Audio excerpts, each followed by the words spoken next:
Today we're going to talk about probably my favorite local distillery, John J. Bowman's latest release, the Bowman French Oak series. Stay tuned.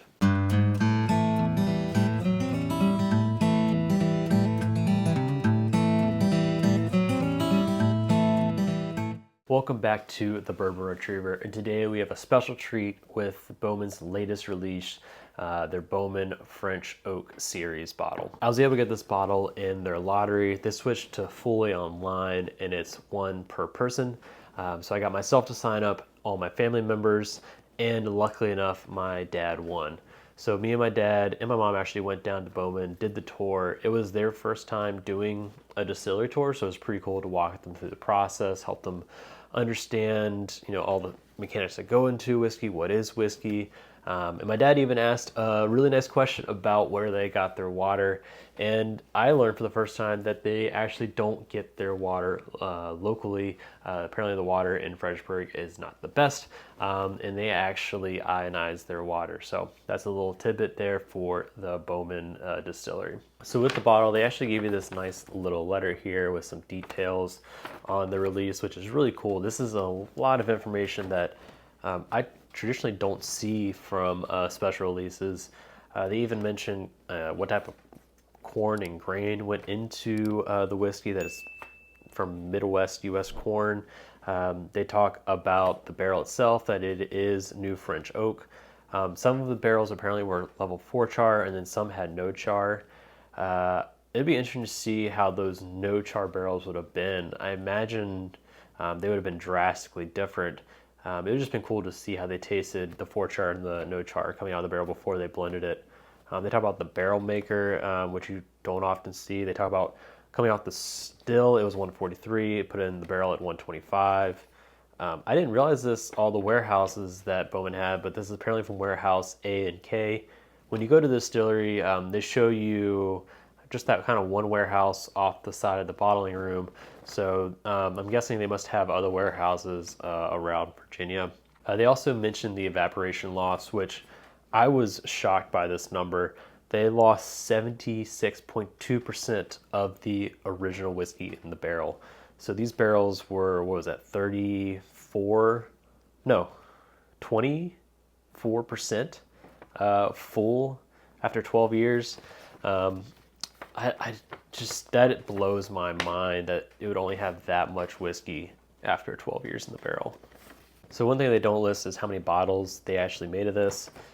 Traditionally, these releases aren't that big, especially when you're talking about losing 76% of the whiskey. But I have, at least anecdotally, seems like more people won this one, and I wonder if it's because it's proof down to 100, so they're able to make more bottles.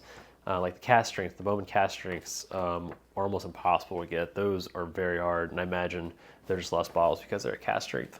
There are a couple other notes on here. The last thing I'll mention is the filtration. They do no chill filtration, but they do some light filtration to get rid of some of the barrel char. Actually, there's one more thing I want to mention from the letter, and it's actually on the bottle itself, is the age statement. This was aged in French oak barrels for 12 years.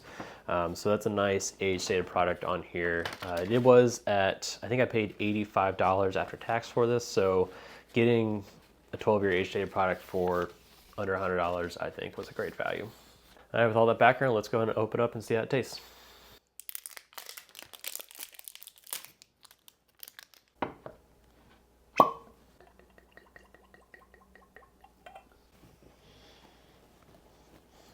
All right, on the aroma. Cheers.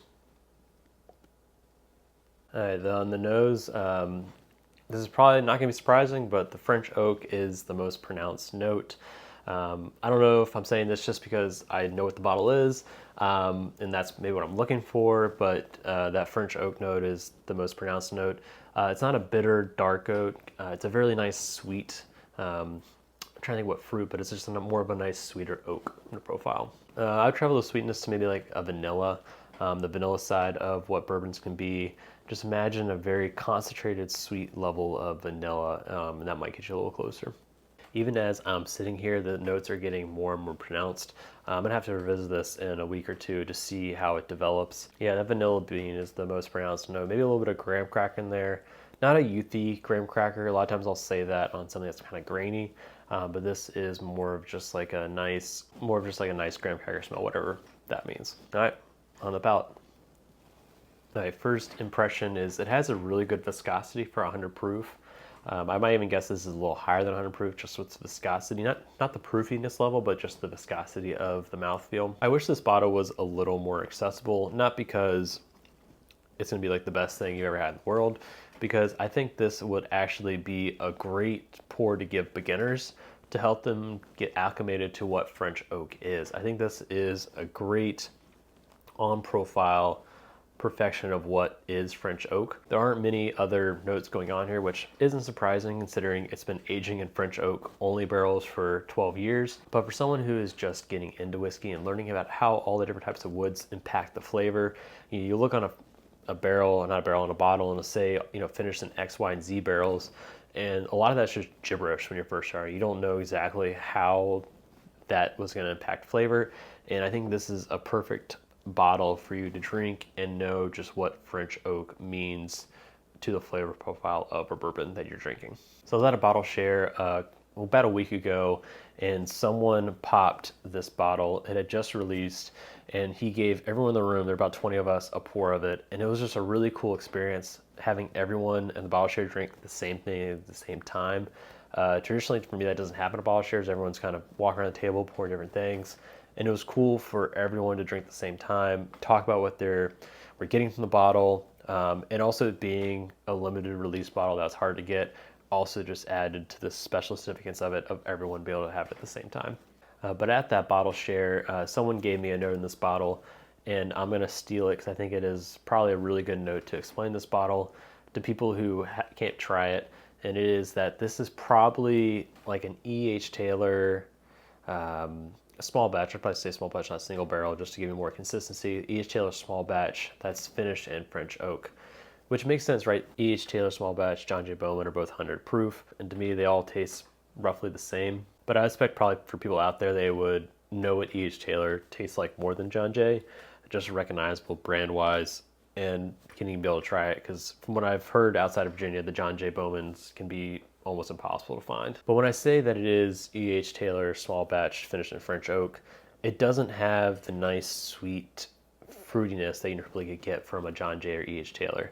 At the beginning, you have just that normal baseline bourbon note you'd get, and from there, it transitions straight almost immediately into the French oak. It doesn't evolve into any of the fruitiness, which I would actually kind of hope to have a more balanced drink. For me, that's my only gripe with this, is that it is almost predominantly French oak. There's not a lot of spice going on. There's not a lot of even oak for me. I know that probably sounds contradictory. There is that French oak sweetness to it, but it doesn't have the deeper oak I would normally expect. I would have been very interested to try this at cask strength to see how it tasted. I imagine the spiciness was definitely there from the higher proof. If it's anything like the A. Smith Bowman's, it was probably closer to hazmat, which would have been a very cool thing to try, French oak hazmat. Especially at 12 years, that had to have been pretty close to hazmat with entry proof of 125. But I imagine at the hazmat proof, the French oak was just super overpowering, maybe almost bitter, and you probably needed to get it down to this 100 proof for it to be more of an enjoyable drink. Because while I don't find a lot of fruitiness in this, I imagine there probably is more fruitiness in it at 100 proof. Typically when you water down whiskey, it can open it up more and help it just soften up a bit. And to me, I definitely get that French oak is a little softer here at the 100 proof. I just, again, wish that some of the other notes were coming through a little more. One other thing I'll say about the sweetness, there is sweetness to it. It's not, it is bourbon. There is some nice sweetness to it. It's just not the traditional Bowman sweetness. On the back end, you definitely get that French oak sweetness, which I'm trying to think how to describe it. It's almost more like drinking just pure sugar than more of like a fruit sweetness is the sweetness I'm getting on the French oak in this.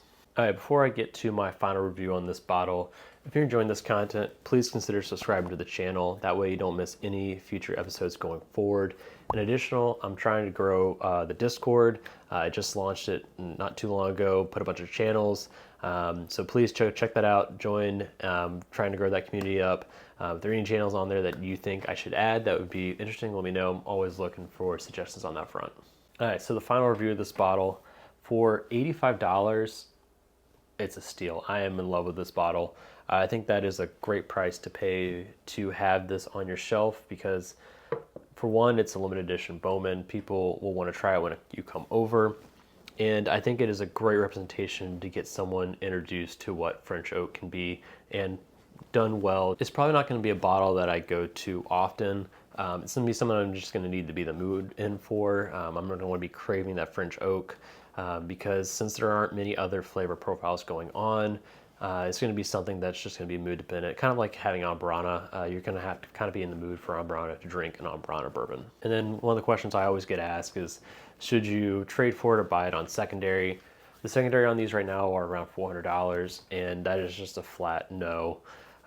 If you are going to hunt on secondary, I would urge you to go actually look for more of the A. Smith Bowmans, the cast strength versions. They released 3 of those. I think those are drastically better than this. Those to me are special occasion pours, very similar to like the George C. Sags of the world. This I wouldn't consider necessarily a special occasion pour. There's nothing super complex about it, crazy. It is a bottle I think beginners would enjoy considering it's low proof and just overall very sweet. So it could be a very beginner friendly bottle. And it is limited, so I guess maybe some people consider it a special occasion pour. But for someone who is looking for something that is an avid bourbon drinker, I don't think this is necessarily the bottle you're going to want to save for a special occasion. Now, if you are looking for one of these Abraham Bowman special releases, I know they're going to be almost impossible to find because these have been done a long time ago, but if you can find any of the gingerbread edition bottles, that is probably a top 3 whiskey for me. I had the Bowman gingerbread at the Jack Rose event last year and actually talked to the master distiller for Bowman for half an hour, maybe even an hour. No one was in line there. He was a super friendly guy, and I was emphatic just keep sitting there drinking Bowman cast strength and the gingerbread. That gingerbread is fantastic. It's a bottle that I am currently hunting for because of just how much I loved it. That is a bottle I do think you could save and open for a special occasion, just how great and balanced and wonderful it is. So that's my review of the John J. Bowman 12-year-old French oak. If you're enjoying this content, before you head out, check out this video or this one, and until next time, cheers.